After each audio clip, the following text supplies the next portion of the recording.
Thanks to technological advancement, we are now closer to the stars than we ever were before. And to this day, many space stations are being launched that even go as far as decades from now. But focusing on the present, for today, we'll be talking about one underlying problem in space. Who will fix Hubble and Chandra? Plus, Chandra's X-ray vision, along with JWST, unveils more info about the universe than we could imagine. All this and more in today's video. So who is going to repair Hubble and Chandra? A private company aims to support storied space science expeditions. Elon Musk, get out of the way. You may be the wealthiest man in the space industry, but you're not the first. With its weekly launches and plans to colonize Mars, Elon Musk's SpaceX company is a formidable force. However, you might want to look at George Ellery Hale, James Lick, William McDonald, or, remember this name, John D. Hooker. If you want a larger perspective on how wealthy businessmen have influenced space research, you might want to do so. All of this comes up now because SpaceX, working with billionaire Jared Isaacman, has made what initially seems like a novel request to NASA. The company would like to see if one of the company's Dragon spacecraft can be sent to maintain the legendary, priceless, and aging Hubble Space Telescope, which was last repaired in 2009. One of NASA's crown assets is being saved by private companies. The guiding principle of NASA in recent years has been to leave the day-to-day management of space operations to private industry, communications satellites, getting astronauts to the space station, and so forth, while leaving pure science, which makes history but not necessarily money, to the government. Could that model alter? According to NASA's head of space research, Tomas Zurbuchen, they work on insane ideas all the time, because quite frankly, that's what they're meant to do. The initial feasibility study will only last 6 months. No money will exchange hands between the private sector and NASA. However, Isaacman, who became wealthy in payment management software before pursuing a career in space, asserted that other things might result from a Hubble trip. In a media teleconference, he stated that, along with NASA, one of the many goals of the commercial space business is exploration, and the Hubble Space Telescope is undoubtedly the greatest exploration asset of all time. So it's feasible that at some point in the future, a SpaceX Dragon may take off to grab the Hubble, launch it into a higher orbit, and possibly even replace some worn-out parts to extend its life. The crew may include Isaacman. According to Aerospace Business, privately mounted repair seems like a smart concept. It's so good that they've already suggested it. One of the biggest aerospace contractors in the US, Northrop Grumman, has secretly suggested to NASA that it might maintain the Chandra X-ray Observatory, one of Hubble's sister telescopes. The Space Shuttle Columbia placed Chandra into Earth orbit in 1999, while the Shuttle Discovery launched Hubble into orbit in 1990. As a result, Chandra and Hubble frequently work in tandem to observe the same celestial occurrences at different wavelengths. Northrop Grumman's Chandra investigation is in its early stages, just like the SpaceX Hubble plan, but there are a few significant variations. For starters, TRW, a business that Northrop Grumman later acquired,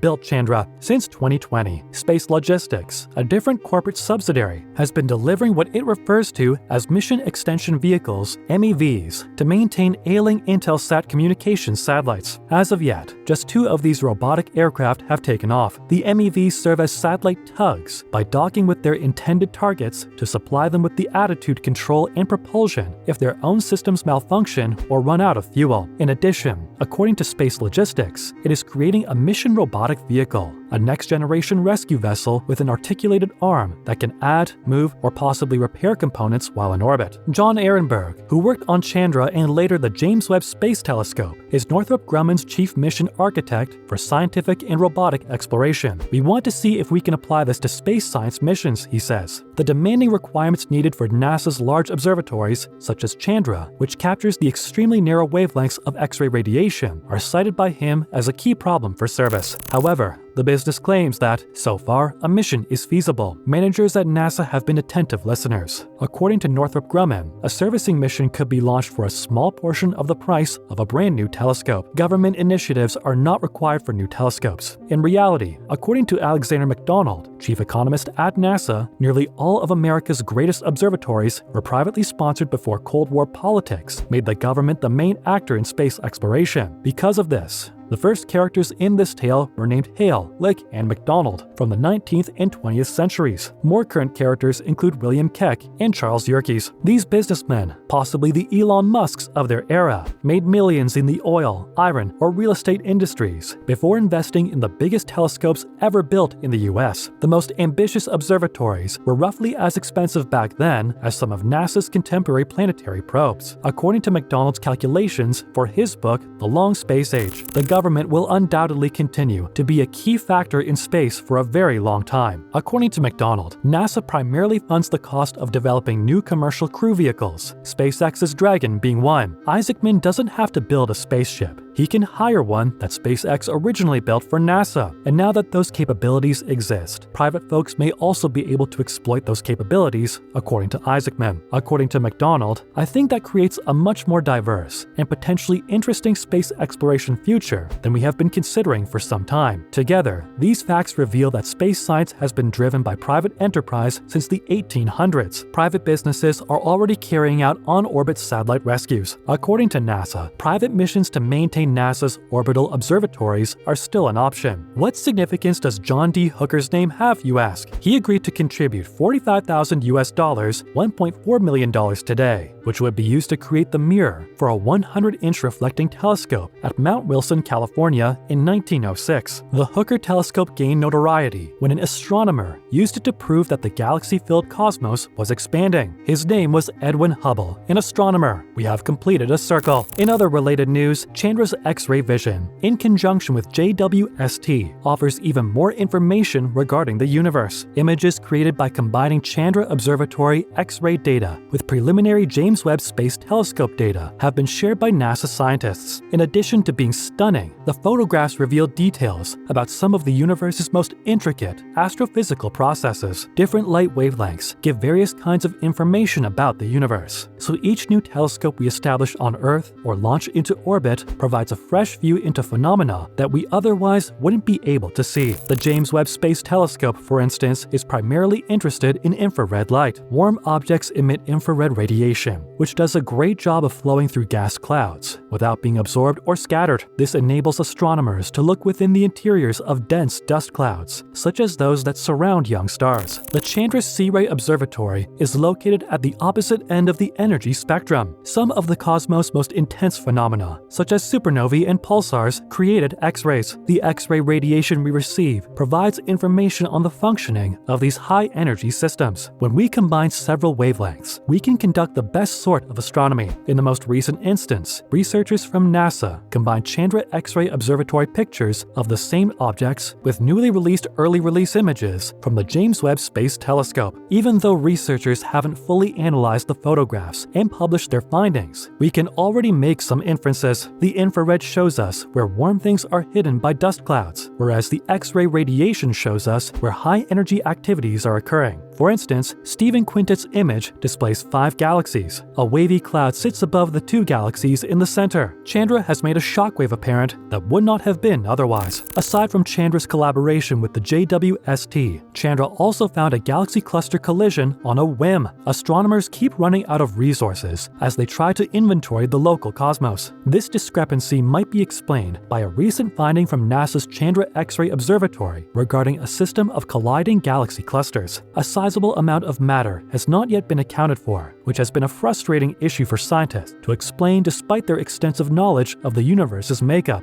The dark matter that makes up the majority of the matter in the cosmos is not this missing mass. Studies of the local universe have not yet found approximately a third of the normal stuff that was generated in the first billion years after the Big Bang. That is, in regions located within a few billion light-years of Earth. In the region between galaxies and clusters of galaxies, there are enormous strands or filaments of warm to hot, temperatures of 10,000 to 10 million Kelvin gas that may contain at least some of the missing material, according to theoretical predictions made by astronomers. This is known as the WIM, or Warm-Hot Intergalactic Medium. And that wraps up today's episode about the latest news on Chandra. What do you think about these discoveries so far? Let us know in the comments section below. Thanks for watching today's video. And before you go, don't forget to leave a like and subscribe to our channel with the notification bell on for more videos like these. See you next time.